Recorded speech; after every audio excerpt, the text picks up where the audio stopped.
سمجھ میں یہ آتا ہے کہ بعض اوقات ہم لوگ اپنے بارے میں کچھ خوش فہمیوں کی وجہ سے دھوکے میں رہ جاتے ہیں، کچھ خوش فہمیاں اپنے لیے بنا لیتے ہیں، اس کے دھوکے میں رہ جاتے ہیں۔ میں اپنے اوپر رکھ کے عرض کرتا ہوں، فارسی میں ایک ابد محاورہ کہتے ہیں تم مرا حاجی بے کو من تو حاجی بے گویا، یعنی تم مجھے حاجی کہتے رہو، میں بھی تمہیں کہوں حاجی حاجی، تو دونوں حاجی حاجی بولتے نا ایک دوسرے کو، نہیں معلوم کسی کا حج قبول ہوا بھی ہے یا نہیں ہوا ہے، یہ تو نہیں معلوم ہے۔ تو اب یہ ہے کہ ایسا نہ ہو کہ ہم ایک دوسرے کو سمجھاتے ہیں بس جو آپ نے کر لیا نا یہ تو مارکا ہو گیا الحمدللہ رب، اس سے آگے تو کوئی بات ہی نہیں ہوئی۔ اور یہ ہمارے ہاں بہت ہوتا ہے، مثلا میں کوئی چھوٹا سا کام کروں گا، میں جیسا مولوی تو میں کہیں گے ان کی خدمات بہت زیادہ ہیں، ان کا یہ بہت زیادہ ہے، تو میں بھی سمجھنے لوں گا واقعاً کوئی تیر مار لیا میں نے، ہے یہ کافی؟ صاف سی بات ہے، بالکل صاف۔ اگر کافی ہوتا نا تو ہم غیبت میں نہ ہوتے، ظہور میں ہوتے۔ غیبت میں کیوں بیٹھیں؟ غیبت میں اس لیے بیٹھیں کہ کافی نہیں ہوا ہے۔ اگر ہم اتنے، اپنے لیے کہہ رہا ہوں، اتنے انسان بن چکے ہوتے تو ابھی غیبت میں کیوں ہیں؟ امام کا ظہور کیوں نہیں ہو گیا پھر؟ ہم لوگ لاکھوں کروڑوں ہیں، خود پاکستان کے اندر جو اہل بیت اطہار علیہ السلام کے چاہنے والے ہیں کروڑوں میں ہیں۔ تو بھئی اگر یہ کروڑ اپنی جگہ کے اوپر سب اس جگہ پر ہیں جن کو ہونا چاہیے تھا، اس سے تو بہت پہلے ظہور ہو جانا چاہیے تھا، تو کوئی تو کمی ہے، اس کا مطلب ہے۔ اب بعض لوگ حتیٰ اس بات کے قائل ہیں کہ بھئی دوسری قوموں نے جو قربانیاں دینی تھیں وہ دے لی ہیں، اب ان قوموں کی باری ہے جنہوں نے قربانیاں نہیں دی ہیں، ان کے اندر شہادت کی طلب آنی چاہیے۔ تو میں مختصر کرتے ہوئے عرض کر رہا ہوں، پہلے تو ہم اس خوش فہمی کو اپنے دل سے نکال دیں کہ ہم نے سارے کام کر لیے، کی ہوتے تو یہ نہیں ہوتا۔ دیکھو ایک سادہ سی بات ہے، اگر ہمارے معاشرے نے سب کچھ کر لیا ہوتا، میں دوسروں کی بات نہیں کر رہا ہوں، باقی 80%، 75% کی بات نہیں کر رہا ہوں، میں اپنی بات کر رہا ہوں، 15-20 جتنے فیصد بھی ہیں ہم لوگ، کہاں ہمارے دلوں میں سکون ہے، کہاں ہمارے دلوں کے اندر نزدیکی ہے؟ وہ تو لطف اہل بیت اطہار ہے کہ انہوں نے ہماری عزتیں رکھی ہوئی ہیں، صاف بات ہے، میں بغیر کسی اس تکلف کے عرض کروں گا۔ یہ جو کبھی کبھی ہم لوگ کہتے ہیں نا ہماری قوم عزادار ہے، ہماری قوم عزادار ہے، تو میں اپنے دل میں سوچتا ہوں اور معتقد ہوں کہ ہماری قوم نے عزاداری کو نہیں بچایا ہوا ہے، عزاداری نے ہمیں قوم بنایا ہوا ہے۔ یہ خوش فہمی میں ہم نہ رہیں کہ ہم وہ ہیں، ہم یہ ہیں، یہ تو سید الشہداء کی عزاداری کا صدقہ تھا کہ اس نے ہمیں اس طرح سے کھڑا کر لیا، باقی پتہ نہیں اللہ جانتا ہے اندر اندر کیا ہو جاتا۔ تو بہت کچھ ان کے صدقے میں نصیب ہو جاتا ہے، الحمدللہ رب العالمین۔ اب پھر بار بار اس بات لانا چاہ رہا ہوں، آگے کیسے بڑھنا ہے، آگے کیسے بڑھنا؟ کچھ عادتیں ایسی ہوتی ہیں، آپ ایک پاتھ کے اوپر چلتے رہیں، تھوڑا تھوڑا سچائی کا راستہ، حقیقت کا راستہ، پاکیزگی کا راستہ خود بخود ملتا رہے گا۔ تو مثال کے طور پہ میں 3 صفتوں کو عرض کرتا ہوں اپنے لیے کہ بھئی اگر میرے اندر رحم دلی ہو، میرے اندر سچائی ہو، اور میرے اندر امانت داری ہو، بہت اس کو تفصیل سے آپ کی خدمت میں عرض کر چکا ہوں، میرے اندر رحم دلی ہو، سچائی ہو اور امانت داری ہو، اگر اس کو میں ایک اچھے سٹینڈرڈ تک لے آؤں، خود بخود کوئی معنوی سفر شروع ہو جائے گا۔ اس کے لیے بہت محنت نہیں کرنی پڑے گی، خود بخود ہوگا۔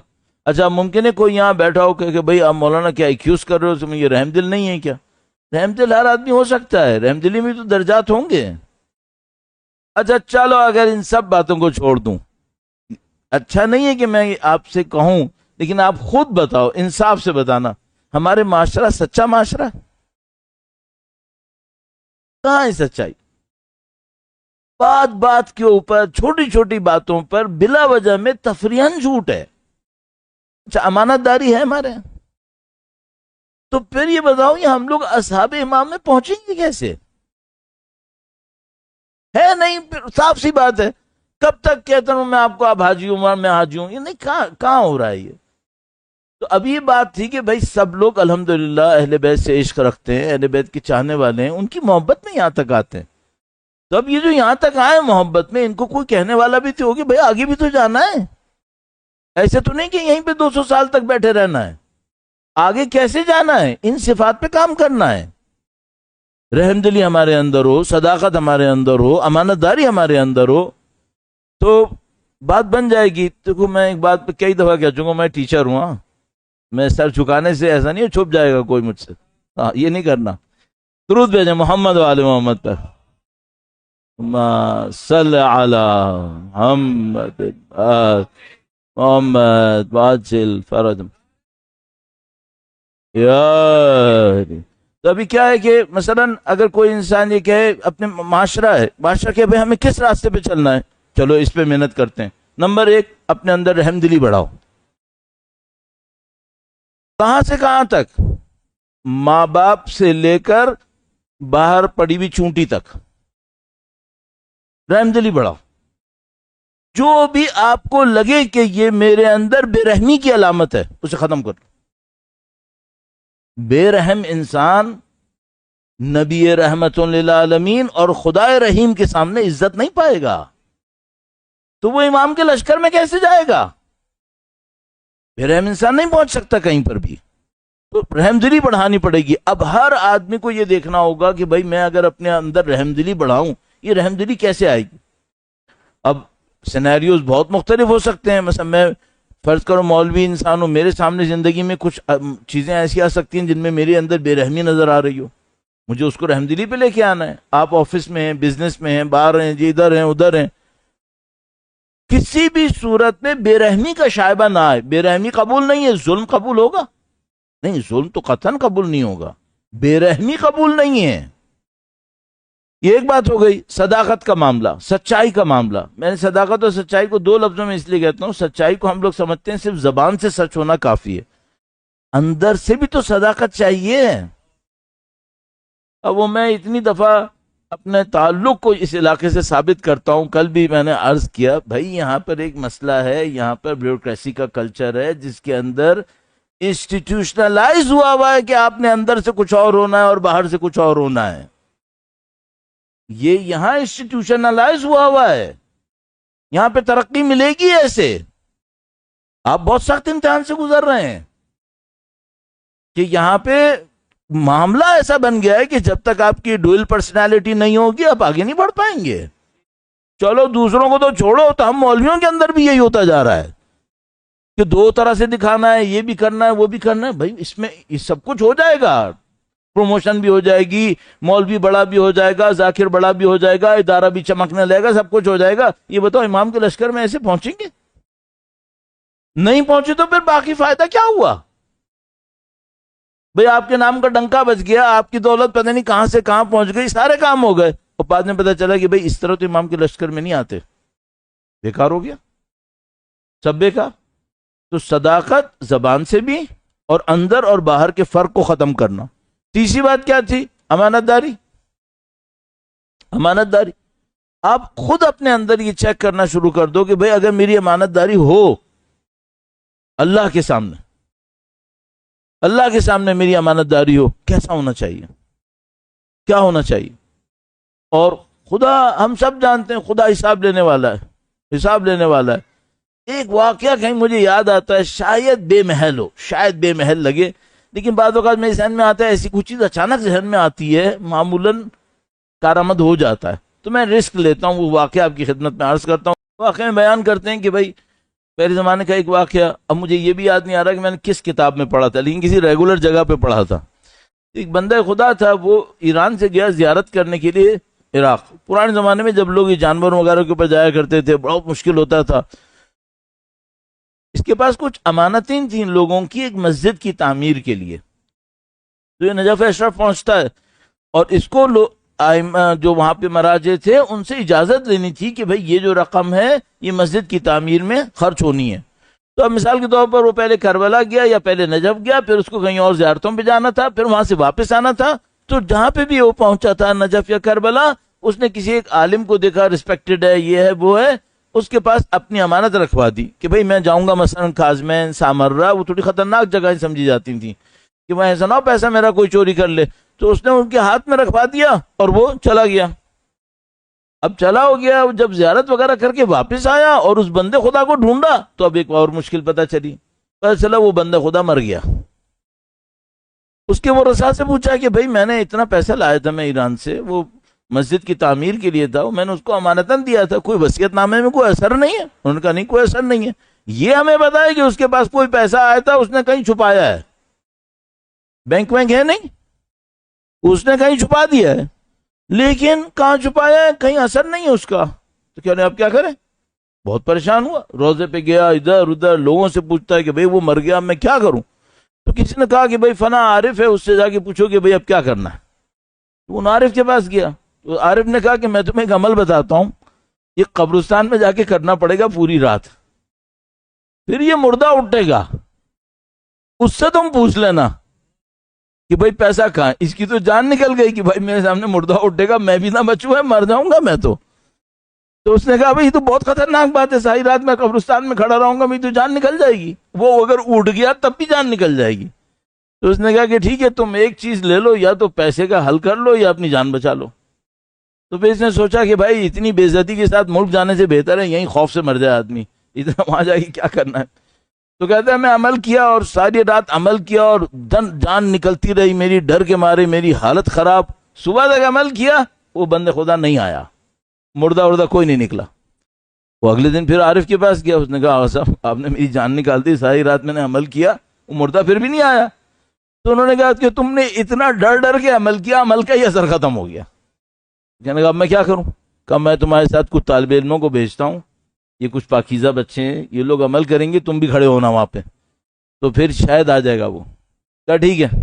ابھی مجھے پتا ہے کوئی سننے والے نا بعد میں میری گردن پکڑیں گے، مولانا آپ مردے زندہ کر رہے ہو، یہ کر رہے ہو، وہ کر رہے ہو، چھوڑ دو. میں جسے کہتے ہیں نا وہ میں نے کھال موٹی کر لی اپنی کہ ٹھیک ہے بولتے رہنا. تو وہ بندہ خدا بہرحال پھر وہ جاتے ہیں، وہ کوئی عمل انجام دیتے ہیں، وہ نکل آتا ہے، وہ نکلتا ہے اور اس کی قبر سے آگ نکلتی ہے، قبر سے آگ نکلتی ہے. اب وہ خود نکلا تھا یا اس کے خواب میں آج جو کچھ بھی، قبر سے آگ نکل رہی تھی اور وہ باہر نکلا، اور اس نے جیسے اس کو دیکھا اس نے کہا بندہ خدا تو آگ میں جلے نہیں جلے میرے بتا پیسہ کہاں ہے.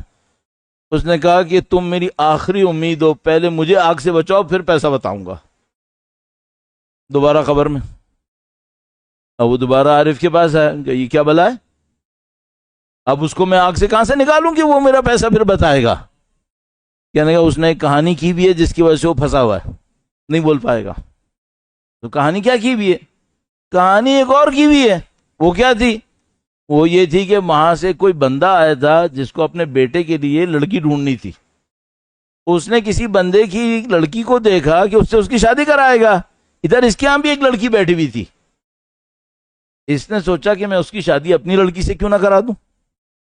تو جب اس نے لڑکے والے نے اس سے پوچھا کہ فلاں کی لڑکی سے میں اپنے بیٹے کی شادی کرانا چاہتا ہوں، اس کے بارے میں آپ کی رائے کیا ہے؟ اس نے دیکھا اگر میں کہہ دوں بہت اچھا ہے تو لڑکا گیا، میری بیٹی رہ جائے گی.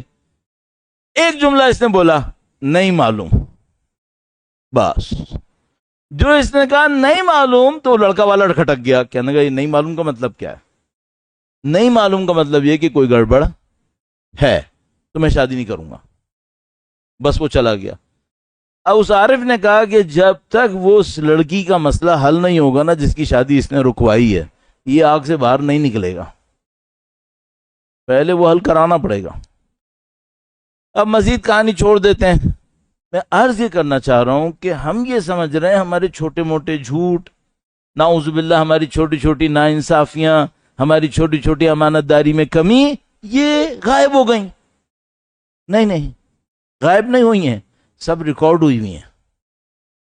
اور یہ جو ہماری زندگی میں بے تکی مصیبتیں آتی رہتی ہیں، کبھی ادھر سے یہ ہو گیا، کبھی ادھر سے وہ ہو گیا، ادھر کو صحیح کرو ادھر کو صحیح کرو، اس سے خود ہمیں سیکھ لینا چاہیے کہ بھائی کچھ اور بھی ہو رہا ہے، یہاں پہ کچھ اور بھی ہو رہا ہے. البتہ مومن مشکلات میں رہتا ہے، مومن کو خدا آزمائشوں میں ڈالتا ہے، ایک علیحدہ چیپٹر ہے. لیکن میں اپنی غلطیوں سے اپنی زندگی میں یہ مصیبتیں بھی ڈالوں اور جو خدا مجھے سعادتیں دینا چاہ رہا ہے اس سے بھی محروم رہ جاؤں، یہ کام صحیح کام نہیں ہے. تو ہمیں پوری زندگی کو اپنے ریویو کرنا پڑے گا تاکہ ہم اس مقام کو لے سکیں. بس اگر وہ شہادت والی بات تھی تو وہ کیسے نصیب ہوتی ہے؟ پہلے تو اس کو کریکٹ کرو، یہ ساری کہانیاں صحیح کرو.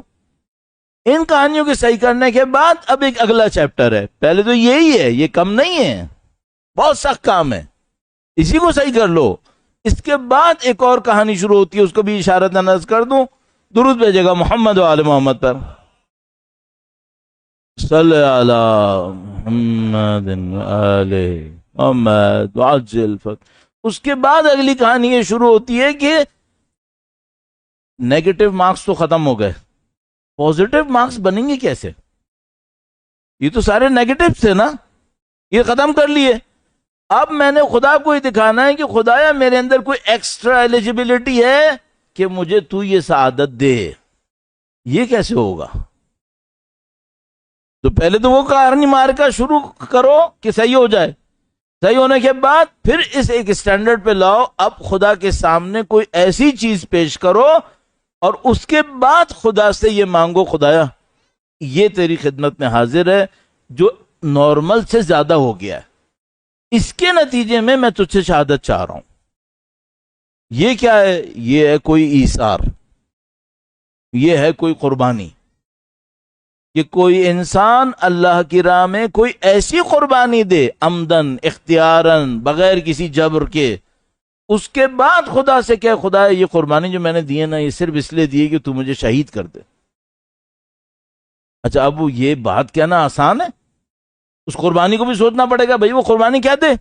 دوسری بات, اگر کوئی موت سے ڈرتا ہو تو وہ اس پروسیس میں جائے گا کبھی؟ کیوں جائے گا؟ اس کا مطلب کیا ہے؟ اس کا مطلب ہے ان سب سے پہلے ایک اور شرط ہے, وہ کیا ہے؟ موت کو پسند کرتا ہو. اور اگر کوئی موت سے ڈر رہا ہے اس کی تو یہ کہانی ہے ہی نہیں. یہ تو کہانی ہے ہی اس کی کہ جس کو موت سے کوئی خوف نہ ہو, موت کے بارے میں بے باک ہو کہ ٹھیک ہے موت آیا نہیں ہے مجھے کوئی مسئلہ نہیں ہے, مجھے اپنا کام کرنا ہے. عزیزان محترم, یہ جو آپ دیکھ رہے ہیں بڑے بڑے لوگ شہید ہو رہے ہیں, مثلا شہید ہوتے ہیں, شہید اول آپ نے سنا ہے, شہید ثانی سنا ہے, شہید باقر الصدر, شہید مطہری اور شہید پتہ نہیں کتنی شہادتوں کا سلسلہ. اصلا یہ جو آخری 30-40 سال تھے نا یہ وہ کیا کہتے ہیں رچ شہادتوں کے معاملے میں. سینکڑوں سال میں اتنا پاکیزہ خون اتنی کم مدت میں نہیں بہا ہے جتنا آخری 30-40 سال میں بہا. اس لیے میں کہتا ہوں یہ گولڈن ایرا ہے شیعت کا. یہاں پہ کچھ ہو رہا ہے اور بہت تیزی سے لوگ بڑے بڑے مقامات کے اوپر فائز ہو رہے ہیں اور وہ سب اس پیٹرن کے اوپر ہو رہے ہیں.